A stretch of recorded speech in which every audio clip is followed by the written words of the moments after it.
In the south tonight, 2 Portsmouth warships helped sink 5 Iraqi gunboats, no Allied casualties. Mayday alert as a plane's wheels refuse to come down. And the court case that could stop wheel clamping altogether.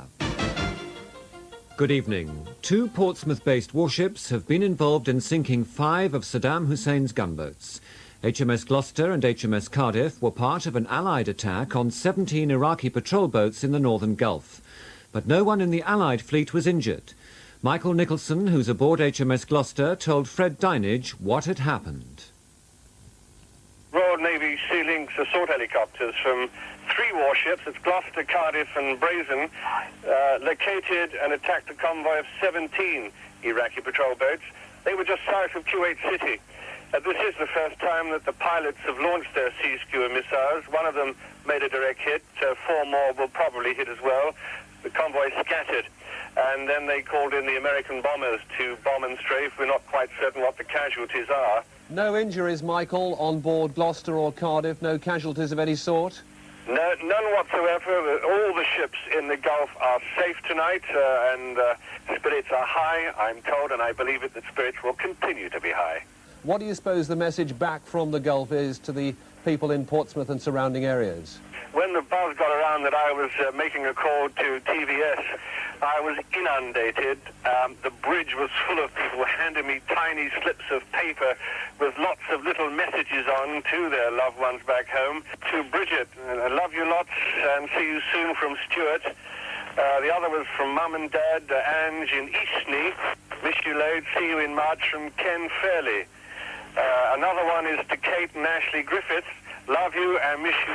Love from Nigel. To the Wolfham family. Love you, miss you. Shan't be long before we see you.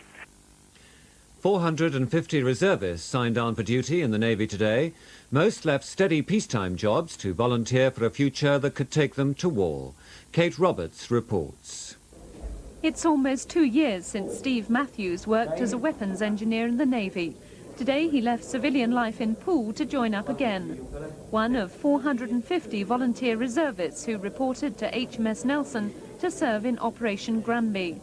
Although the majority will stay in Britain, Steve Matthews knows that service in the Gulf can't be ruled out. I felt obligated to do it, I think. Plus, work situation's a bit tight. I'm self-employed, so I thought a bit of security as well for a few months would go amiss. 2,500 members of the Royal Fleet Reserve were invited to volunteer. 600 said yes, all but 150 were asked to report to Portsmouth. It's the largest mobilisation of reservists for 35 years. 3 men accused of illegally exporting arms-making equipment to Iraq have been remanded on bail by magistrates in Reading. 60-year-old John Livingston Grecian, his son, and 46-year-old Brian Mason are all jointly charged under Section 68 of the Customs and Excise Management Act. They're accused of illegally exporting an assembly line to Iraq used to make fuses for artillery shells in November 1989. All the men worked for a Reading-based company. A full-scale alert was mounted at Sandown Airport on the Isle of Wight after a plane's wheels refused to come down for landing. The aircraft was ordered to circle and lose fuel, while fire engines and ambulance crews were put on standby.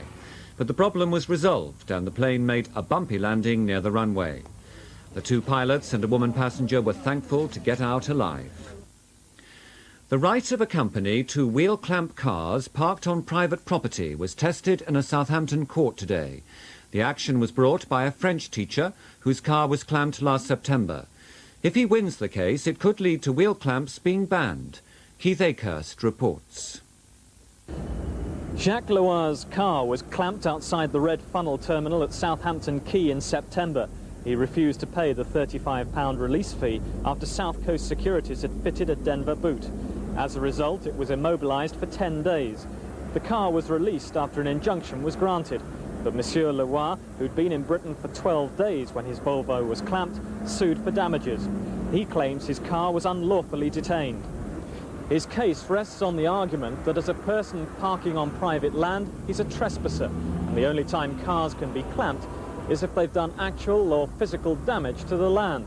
This is denied by South Coast Securities, run by Ron Williamson. He says warning signs give reasonable notice of clamping and people park agreeing to those terms and conditions. they're not trespassers and, having broken the conditions, can be clamped. After listening to lengthy legal arguments, the judge decided to reserve judgment for a week. He said he was nervously aware it's the first case of its kind, and that is calculated to make the blood run cold. A Wiltshire laboratory which reproduces animal cells has doubled in size. The laboratory houses the first European cell bank which helps medical research worldwide.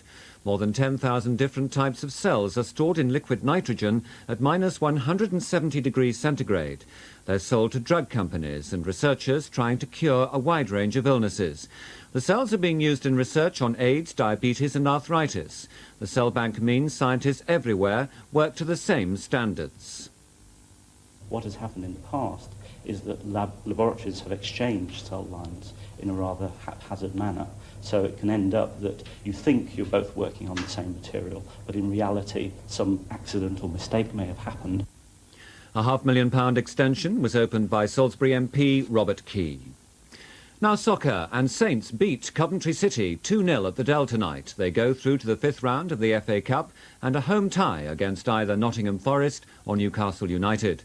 Jimmy Case scored his first ever FA Cup goal in 5 years with Saints, and Rod Wallace took a pass from Case to settle the match. Now for a look at the weather picture for tonight and tomorrow, we join Carl Tyler. Good evening. Well, apart from the odd spot of drizzle or perhaps even a snow grain over the higher ground, tonight will be dry. Cloud breaks down in Sussex late in the night could push temperatures down to -2, that's only 29 degrees Fahrenheit. Now a chart for noon tomorrow that shows the high pressure well up over the Baltic, still a southeasterly airstream, bringing the cold conditions off the continent with perhaps even a little bit of hazy sunshine. Tomorrow morning then, a dull start, but it'll gradually brightening up, a little bit of sunshine, Sussex, Surrey, Berkshire, certainly before midday. During the afternoon, sunny spells spreading to just about everywhere with just a very light northeasterly breeze. The best temperatures though, only 4, that's 39 degrees Fahrenheit. And for our summery, dry, dull start, spells of hazy sunshine by lunchtime. That's all the TVS news from the south. We're back at 9:55 in the morning. Until then, good night.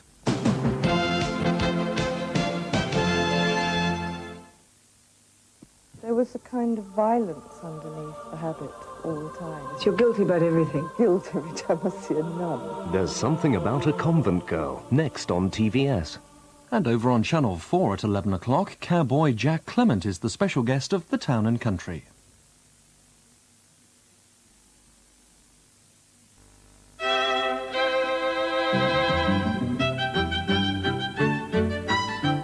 Now, Safeway gives you extra, free.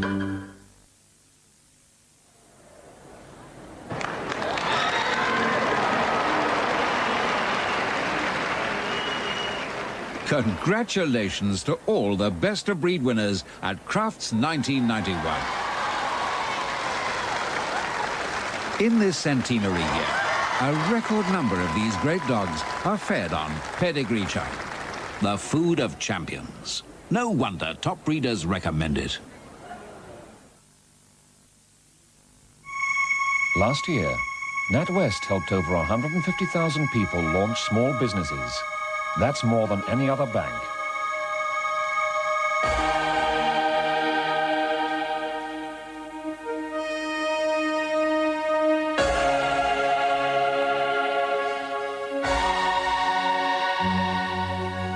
Let NatWest help put your idea into action. Call in at any high street branch and see a small business advisor, or call free on 0800 777 888. NatWest, the Action Bank.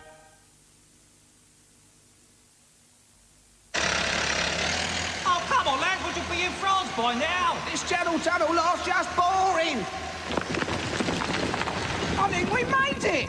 Bonjour, madame. What have you done to my lawn? This ain't blinking Calais, this is blinking Catford. Yeah, what's your blinking French? Have some more PG, boys. Oh, I knew that hole'd make a lovely pond. You might even get some frogs in here. There's no other tea to beat PG. It's the taste. Oh, no! Murray! We're history, Murray. She's got something new for cleaning the house. Same old story. But this really is new. It's Domestos Multi-Surface Cleaner. No, Domestos. Yeah, I've seen it up there. New Domestos Multi-Surface Cleaner. It not only cleans and disinfects food surfaces, Even smells fresh and clean. but also works neat or dilute to cut through grease and germs on other surfaces, like floors. Trust Domestos Multi-Surface Cleaner for a germ-free clean. To look after your daisies during the coming months, firstly, select the correct pot. Add a little peat.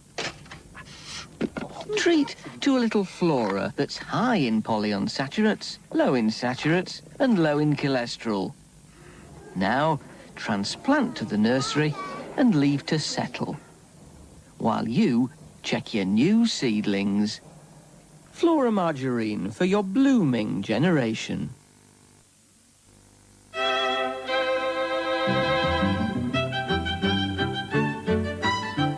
Now, Safeway gives you extra, free. If you thought Swiss Air only flew to Switzerland, we'd like to point out that as well as 54 places in Europe, we can also fly you to Africa, the Far East, South America, North America, and of course, bring you right back home again. Swiss Air. How very civilized.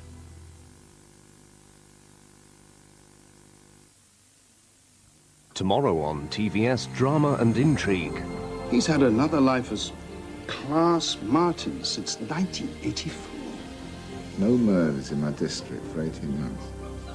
Now 2 in 24 hours. All that changed was that we came on the scene. You may have been waiting 20 years for a piece of TV history that can be seen tonight, the last ever episode of The Fugitive at 3:40. Other highlights in Late Night Late include Almost Grown at midnight, Szymanski at 5 to 1, the ever street cred Vivid at 2:40, and ahead of ITN's morning news, the TVS production Country Ways. Join Graham Rogers from midnight. But in the meantime on TVS, there's something about a convent girl.